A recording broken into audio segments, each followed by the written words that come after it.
Canterbury Woods presents a No Place for Hate production of Celebrating Differences.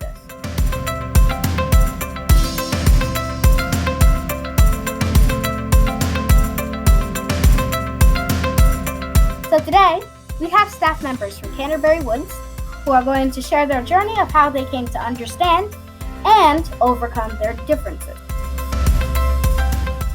Huge thank you to those sharing their stories. ADHD is one of the most common disorders of childhood. People with ADHD might have trouble paying attention, controlling impulsive behaviors, or overly active. So my name is Miss Miller. I teach language arts and science for 6th grade.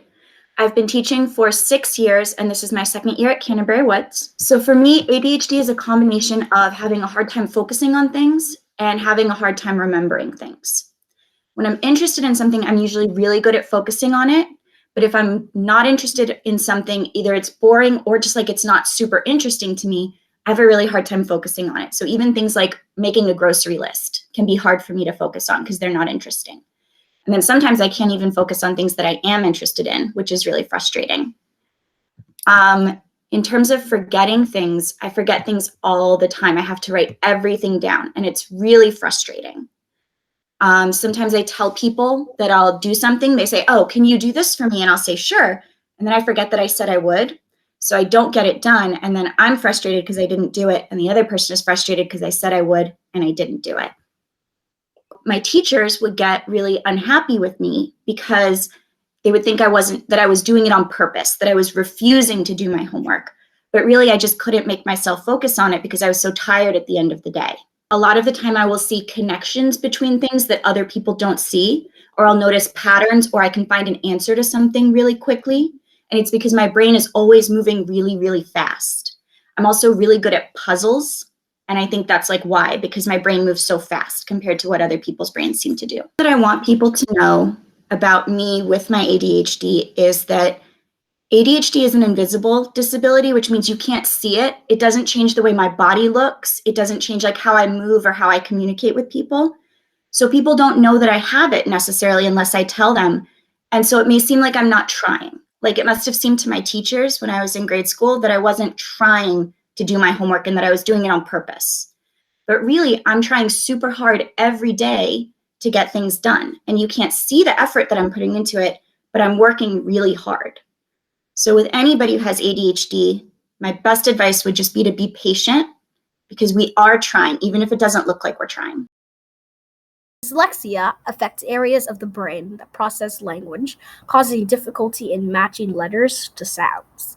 I am Mr. Hill. I am 63 years old. In May, I'll be 64. This is my 5th year teaching. I have dyslexia, but I did not know it as a child. So it's been, as I've been studying special education, it's like I've had a whole lot of ahas about myself. I was not a good student. I struggled, especially with reading and writing, and but I wasn't identified as having dyslexia until I was in college. And so I didn't know it. I just thought I was a bad student. And I'm a little bit of a slow reader, even today. I'm a little bit slower than most. But in school, it was very difficult, especially in 2nd and 3rd grade. Eventually, I was a good student. I eventually graduated from high school with honors, and I graduated from Virginia Tech with honors. And it was just working really hard. My next question is, what do you have trouble with now, and how do you overcome that? Well, I will, since I've learned to read mainly by memorization, sometimes if I have a long word, I will have trouble sounding it out. It happened a couple of times last year when I was reading to a 4th grade class, and I came across a word or two that it was like I struggled with, and I just held the book to the student in front of me and said, "How would you pronounce that?" And he pronounced it just fine, and I just kept going. And I have to watch my writing when I write an email or that kind of thing. Sometimes I'll put words in that don't belong, and sometimes I'll leave a word out, and I'll read it like I think I wrote it. And so I just have to be very careful before hitting the send button. So I'm a little bit slower on both reading and writing, and still today. Folks with dyslexia can be a little bit on the creative side. And I'd like to think that's true with me. So if I'm a little more creative because I've got dyslexia, I'm happy to make that trade-off. Dyslexia hasn't kept me from becoming an author. My daughter and I, we've got a book published together, and actually, since I've got it right here, the Bear and the Cricket. My daughter was the illustrator, and I was the author. So dyslexia. It's something that if you work at, you can definitely overcome it. But it does take some work and a little patience. But I love this. I love this job, and I love working with other students who also are struggling with reading and writing. I get it. I was there. I remember. Anxiety and ADHD. So I'm Miss Lewis. I'm a new teacher here at Canterbury Woods. I am a 6th grade teacher. I was diagnosed with ADHD and anxiety when I was younger. As for ADHD, it was always really troubling to concentrate and sit still. A lot of the times, I was the last kid to finish anything, including a test. And with that, when we would have assessments, then my anxiety would kind of kick in as well. So I would always get really nervous that I was the last person, and I would kind of worry about that as well. But also with the anxiety aspect is I was just always worried about something, worried about turning in something late or missing a meeting that I had to be at, several things like that. So something that I do to kind of cope with those things is I always have to write stuff down in a planner and keeping a schedule so I can kind of keep myself on track. What are some of the strategies you use to cope? For both my anxiety and ADHD, that's why I love to exercise. So I kind of get all of my wiggles out. That's kind of the word I like to use. All of my energy, I can compile it in one place. But also if I'm stressed, exercising is a good stress reliever as well. It really puts my mind at peace. And then, like I said, I make a list. I always have a list either on the whiteboard or in my planner. Another strategy is I find somebody I trust to talk to. And it's always nice to have somebody that you can kind of release all of your feelings to or anything that you're stressed about. So I think it's good to find at least one person you trust and find some kind of activity that you can get your energy out to. I always like to look at the positive sides of life, and for ADHD, I'm always active. I'm always willing to participate and stand up and basically be that person that's always going. I'm always ready to go. I'm always ready to try my best no matter what it is that I'm doing. And as for anxiety, I think it's a positive because I try to be kind to everyone. I try to look at other people's perspectives just because I know how it feels to be stressed and worried and have all of these emotions. So for me, I try to be really patient with other people and understanding. When I was younger, so probably just in elementary school, I really didn't talk to anybody about it. It was something I kept very sheltered and only my family knew about it.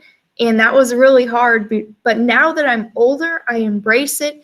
It's who I am. And I actually am happy to talk about it. And I've definitely had more confidence now that I'm able to speak on it too. For whoever's watching this that maybe is battling the same thing that I have, it's not a negative. It's something to embrace, and that's what makes you special. So that's what I would want them to know. But also, if you ever needed somebody to talk to, I can definitely relate. So I would like to be that person if you need me. So Epilepsy is a neurological condition that affects the nervous system. Epilepsy is also known as seizure disorder. Today they are going to be interviewing me, and I'm going to be telling a little bit about my condition I have, which is called epilepsy, a condition that has to do with your brain. It's most commonly, it looks like a seizure. Growing up, I had a tutor and I also had a reading specialist because one struggle I had with my condition epilepsy is I had a hard time with memory and also reading comprehension. When I was younger, I was embarrassed by getting a tutor. I was embarrassed to get the extra help. So eventually, over time, I was able to overcome those challenges I had in school and retain information and or memory and reading comprehension. And I learned studying strategies and reading strategies that helped me do better in school as I got older. But now as an adult, I embrace it. As I said, it is part of my identity. And I always like to meet others or advocate for those who have either a physical condition or any type of condition, because there's nothing to be ashamed of if you have one. It's part of who you are, and you should be embraced. We all have either learning difficulties or other challenges in our life, and whether you have a condition or not, that should not define us. And that's why I want the biggest takeaway to be in this interview is that even though I have epilepsy, it has not let me stop accomplishing what I wanted to in my life. Anxiety and depression. Depression is a condition in which a person feels discouraged, sad, hopeless, unmotivated, or disinterested in life in general for an extended period of time, and the feelings interfere with daily activities. I'm Mr. Healy. First thing I want to say about depression and anxiety is everybody on the earth, on the planet goes through it at some time, right? So nobody's perfect, has a perfect life. People will be nervous, worried about something in their life, like an upcoming test, or a bully, something like that. People will be depressed about something in their life, something that got them down, maybe losing someone important to them, or not making that team that they were trying out for. But when you're diagnosed by a doctor with depression and anxiety, it's been noticed by a medical professional that depression and anxiety has taken a control of your life that is much more than it should be. And so things will start to arise, like with anxiety, things that get to you, you'll be thinking about way more than you should be. They dominate your brain and every one of your thoughts. Okay. And you just can't get over them. You can get really sad when you're depressed. You can get really down on yourself. You don't want to do much at all. You just want to you don't want to go to work. You might not want to go to school. You might not want to go to the grocery store. Basic things in life are just too difficult. Even things you love, like Mr. Healy, you probably know, loves basketball. Just going to play basketball, you just don't have it in you. So it really can kind of get a grip on you. Ways I cope with it are through trying to keep myself busy, meditation, talking with people that I know I can trust, that care about me. I have a doctor that I regularly speak to, and I take medication to manage my depression and anxiety. I think that I'm more like compassionate now, more empathetic towards others. I think when I see something that somebody would describe as a negative behavior, I'm not quick to judge anymore. I might think to myself, okay, maybe that person is doing that, reacting like that, because they're going through something. I also can spot depression and anxiety easier because I live with it every day. So I know what it feels like. So I can see it, and hopefully I can help that person. They can talk to me, because that's a big thing about it, is just speaking it out loud. I want to stress this: millions of people in this country and around the world are diagnosed with depression and anxiety and get help for it, which is what you need. You can't do it on your own.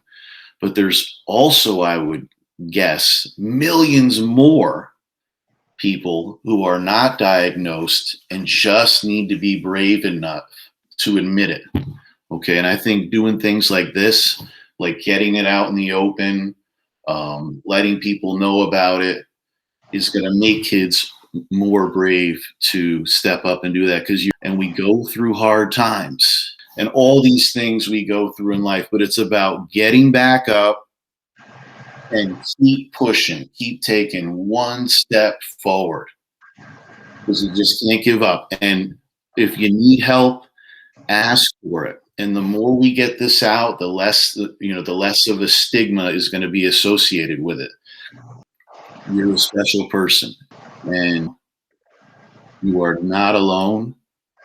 And We want to thank these individuals for their bravery in sharing their stories.